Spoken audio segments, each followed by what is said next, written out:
دھندلی سی شام تھی، ہلکی ہلکی بارش، پرانی گلیوں میں گرتی بوندیں اور خالی بینچ پر بیٹھی وہ لڑکی نیلم، جو وقت کے ساتھ خود کو بھی کھو چکی تھی۔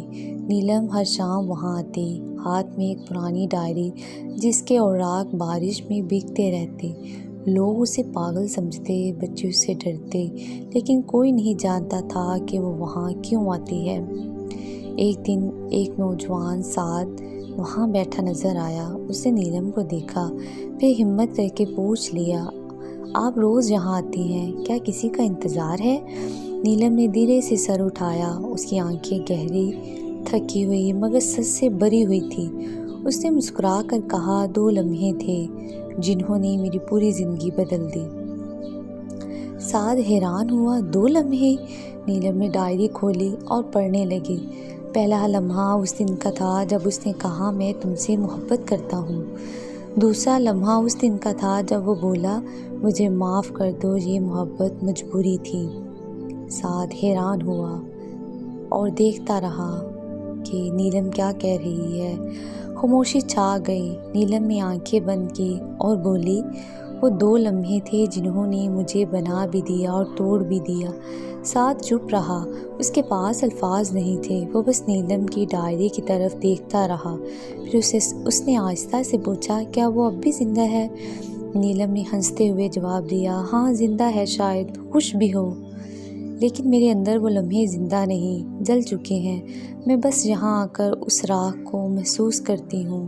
اچانک سعد کے فون پر کال آئی۔ اس نے چونک کر فون اٹھایا، جی امی۔ ہاں بس نیلم آنٹی کے پاس ہوں۔ نیلم نے چونک کر اسے دیکھا، تم کون ہو؟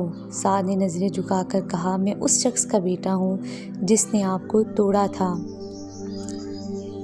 نیلم کا چہرہ سفید پڑ گیا، ڈائری اس کے ہاتھ سے گر گئی۔ وہ لمحہ تیسرا لمحہ تھا جو نہ لکھا گیا تھا نہ بولا گیا تھا، صرف دل کی دیوار پر نقش ہو گیا۔ نیلم کو جیسے سانپ سونگھ گیا۔ اس نے سعد کی آنکھوں میں جھانکا، جیسے پرانے وقت کو پڑھنے کی کوشش کر رہی ہو۔ تم وہی ہو۔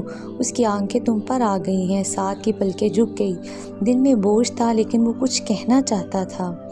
آنٹی، میں ہر رات ابو کی ڈائری پڑھتا ہوں، آپ کا ذکر اکثر ہوتا ہے۔ وہ کہتے ہیں میں نے اپنی محبت کو مجبوری کے نام پر مار دیا۔ نیلم کا دل جیسے دوبارہ دھڑکنے لگا، آنکھوں میں وہ آنسو آ گئے جو برسوں سے جمے ہوئے تھے۔ مجھے اس سے نفرت نہیں رہی سعد، لیکن وہ 2 لمحے، وہ آج بھی میری سانسوں کے ساتھ جیتے ہیں۔ سعد نے ڈائری اس کے ہاتھ میں رکھی، یہ ان کی آخری تحریر ہے، وہ اب نہیں رہے۔ نیلم کا ہاتھ کانپنے لگا، اس نے ڈائری کھولی۔ نیلم، تمہیں بلا نہ سکا، مجبوری تھی مگر دل ہمیشہ تمہارا رہا۔ میری زندگی تمہارے بغیر ادھوری رہی۔ اگر کبھی میرا بیٹا تم تک پہنچے تو جان لینا، تم میری سب سے بڑی سچائی تھی۔ نیلم کی آنکھوں سے آنسو ٹپکنے لگے۔ وہ آسمان کی طرف دیکھ کر بولی، محبت کبھی مرتی نہیں، وہ خاموش ہو جاتی ہے اور پھر کسی وارث کے ہاتھوں واپس آتی ہے۔ سعد نے پہلی بار نیلم کا ہاتھ تھاما، آپ کے 2 لمحے میری زندگی کا سبق ہیں آنٹی۔ میں چاہتا ہوں آپ آئندہ برسوں میں صرف خوشی لکھیں، درد نہیں۔ نیلم نے ڈائری بند کی اور کہا، آج ایک تیسرا لمحہ بھی پیدا ہوا ہے سعد، معافی کا لمحہ۔